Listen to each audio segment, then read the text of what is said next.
Hey everybody, X Joey doing X. And on the tubes today, I wanted to talk to you about something that happened off camera, but I'm making a video right now. This is my 2010 Toyota Camry XLE V6. It currently has 119,000 and change miles. That's right. So one of the things I wanted to discuss is that I had to do a full radiator change. Didn't have any time to take any pictures or make any videos. It was just unfortunately one of those things that had to be done without setting it up. And sometimes you'll say, well, you have a tripod, you're talking about it now. Well, you know, I don't do it every day, and JK18 helped me, and we don't do it every day, so we would have 6 hours of footage to go and edit. So anyway, between 6, 8, or even 12 months, anytime I would go on a trip or drive for more than 20 to 30 minutes and more, I'd get out of the car and I would smell a hint of radiator fluid. Sometimes with the windows down, and then you're driving, you're doing your thing. Maybe it's not your car. So anyway, I determined that it was my car. Couldn't really see an active leak. Jay was like, yeah, it's probably burning, it's dripping, you know, it's pressurized when it gets really hot, whatever, right? So there's a, right here, there is a overflow reservoir with a hose that goes to the cap. However that works, whatever. If it gets too hot, it goes in. If it needs more fluid, it pulls, vice versa. So we're sitting there and we're saying to ourselves, every 2 weeks, I had to put some fluid in here.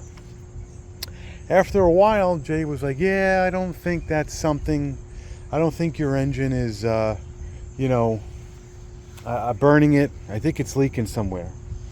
So I get a couple days off. The car sits a little proud this way into the driveway. Right underneath the driveway over here, my wife notices a pool of fluid. But the rest of the sidewalk, as you could tell, was clear. So I run my hand over the fluid and I smell it. And it was coolant, radiator fluid. So I take the shroud off. Incidentally, in this kind of car, I removed the permanent button caps.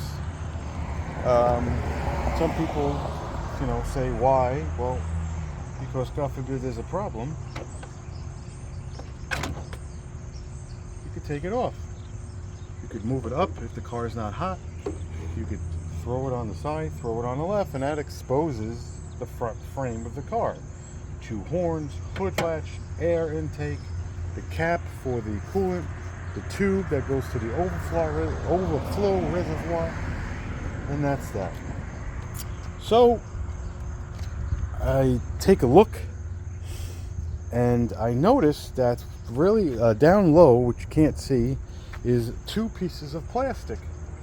They're called skid plates. They might change the name over the years. They prevent rocks and your car engine and stuff from hitting.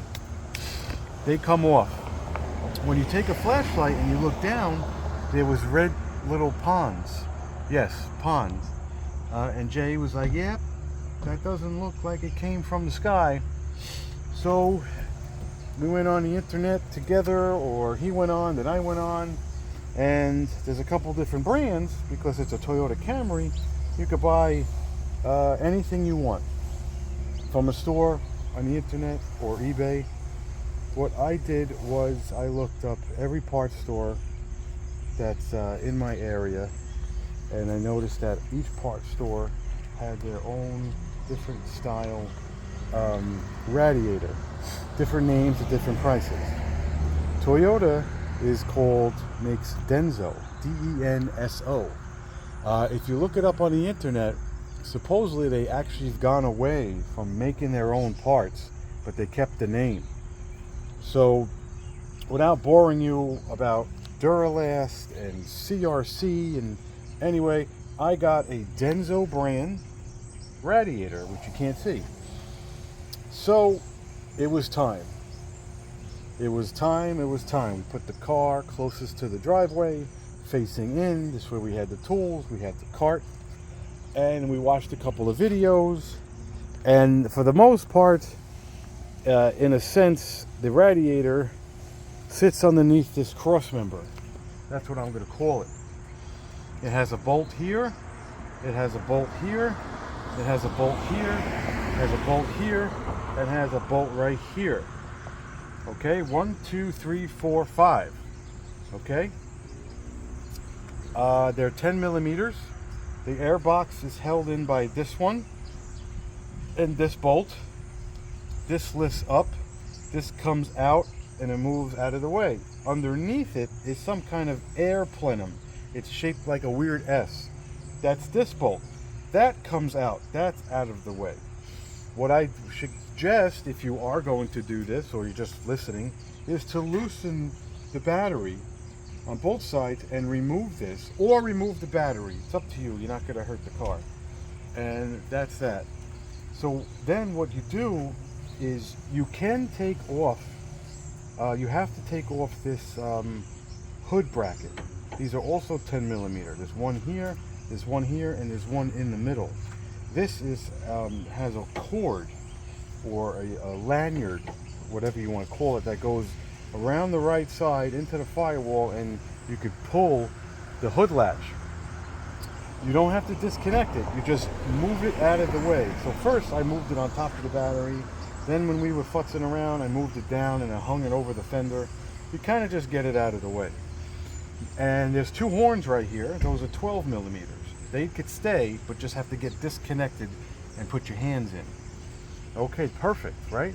You disconnect this tube, pick it up, push it out of the way, whatever you want. And now this top member should break free. The air box is gone, the hood latch is gone, and all the screws, if they cooperated with you, these two rubber pieces stay, and it comes up. And now you are looking down at a radiator and a condenser for the HVAC. So then it's, oh, and then there's two fans. I'm so sorry. There's 3 clips that you can't see that's connected to the radiator. And depending on your make and model, sometimes there's fan connectors. There was one big connector on this car, 2010 Toyota Camry V6. It's right in the middle. It's like this big. I just pushed it out. Okay, now, depending on where the alternator is and the battery, they say to disconnect the fan, tilt it forward, and shimmy it out. Well, this motor was hitting the alternator, and this motor was hitting the battery.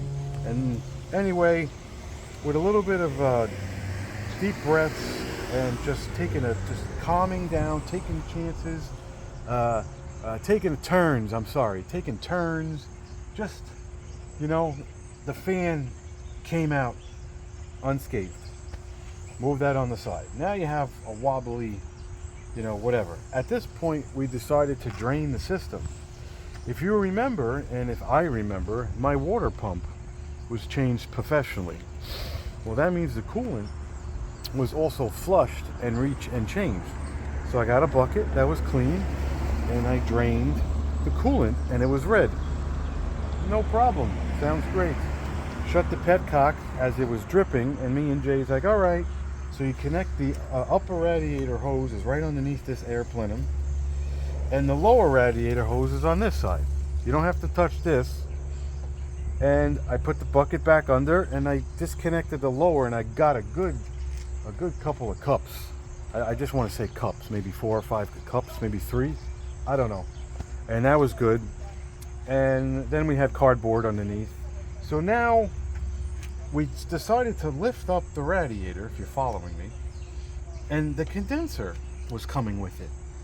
So we said, yeah, but the internet, anyway, it shows 2 screws connecting to the radiator on this type of radiator / car. The other videos show the condenser just staying and then the radiator coming up. So Jay, we just lifted the radiator. Now this is out of the way, you know, the radiator goes back and forth about a 1/2 inch. So you're able to put your hands down there. We took the screws out. The condenser stayed. Now the radiator physically came out of the car. We dumped whatever fluid was left. We determined we were done. This is the original cap. Make sure that you save these 2 rubber pieces. There's also 2 rubber pieces on the bottom of the car. And that was it. I took a quick look. I wiped whatever was left with a rag. There really wasn't much to do. And then we put the radiator back and we kind of went backwards. The radiator sat in the 2 bung holes. The condenser got bolted. The radiator flexed.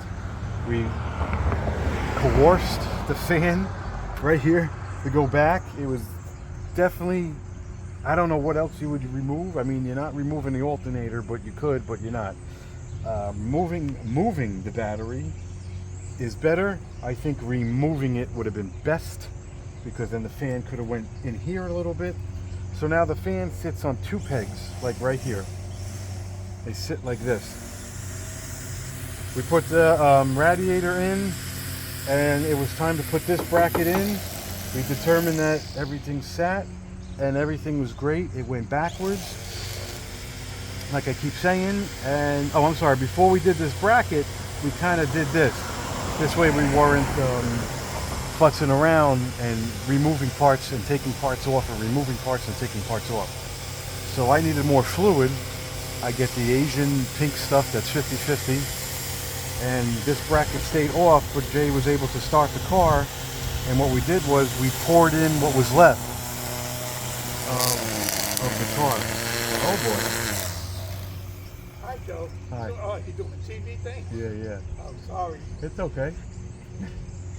And we started the car, and we just dumped the fluid in. I'm sorry, we dumped the fluid in first. And what sucks is, if you notice right here, it makes a 90-degree angle. So it's not like dumping oil where it just goes down the crankcase or the whatever valves. So this was like, he held a rag and we held it, and anyway, we got it in, we started it. I went to the store, we came back. Jay did his mathematical equation of just adding, not adding, adding, not adding, adding, not adding. We determined that we were good. We put this bracket on. That went on. The air plenums went back on. The batteries went back. Everything went back on. So then, what I didn't tell you, in the interim, I lost 1, 2, battery is 3, and I think 4, 5. The bolts sheared off because they were rusty, just like this, and they sheared off. So I drilled them out the best I can. I went to AutoZone. They do make more silver nice ones for what it's worth, and whatever, I put the nice ones in the hardest spot. So this takes a nice 10mm. Anything you have, you could just ratchet. This one only could use an open-ended wrench because the frame's right here. That's the way they build cars. It is what it is. And that was it. The plenum went back. It took a little bit because it was almost like a puzzle. That screw goes in first. This went back. These 2 screws went in. Everything kind of went in. We were done. The car was running. There was absolutely pretty much no problems. We kept adding fluid. He kept adding fluid. And then he's like, all right, I got to put the cap back on. Okay. We added fluid into the overflow reservoir. And then for just shits, he's like, hit the horn. I'm like, oh yeah, we disconnected it, right? So we hit the horn and it went, meh, and it shut off. And you're like, well, what? Yep, it went, meh, and it shut off. And we heard the relay. The relay kept talking, click, click, click, click. So anyway, it was the end of the day. We kind of fussed around. We metered it. We got it working. Jay says that the horns get 12 volts from the relay, and then this bolt gets grounded. This gets grounded to this side, and the car talks to each other, and that's what makes a horn work. And that sounds great, but I was only getting meh, meh. So anyway, we decided to just take a deep breath, shut it down, and that was that. The next day, I woke up. I did a quick look, and I found out that one horn wasn't working, one horn was working. So I said, oh, let me swap it. Same thing, one horn was working, one horn was not working. I had to go do something at JK18's house. I I said, you want to look at the horns? Oh, yeah. So it determined that not necessarily the ground was wrong, but the connector is a butt connector. So the horns have a piece of metal, and a butt connector has two bow tie looking things, and it kind of goes like this. That's it. There's a bunch of them all over. But what happens is, Jay says that after how many years of owning the car, you never probably removed the horns, so the rust just stayed and made a seal.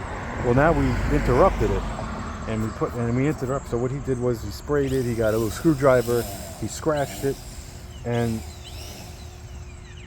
it works now. And I guess I'll press the horn. It's not the horn video, but now I feel like I'm going to lose you because my neighbor's mowing the lawn. So I'll hit the horn because he's using the lawnmower and the weed whacker. So I guess I'll make noise.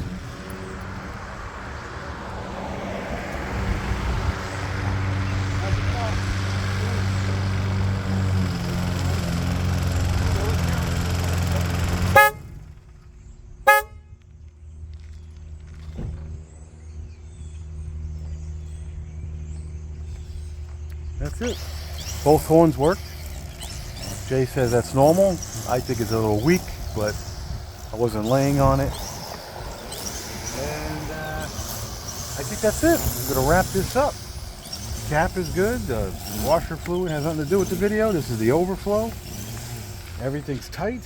It's going nowhere. There's no leaks. I had to fill up the overflow 2.5.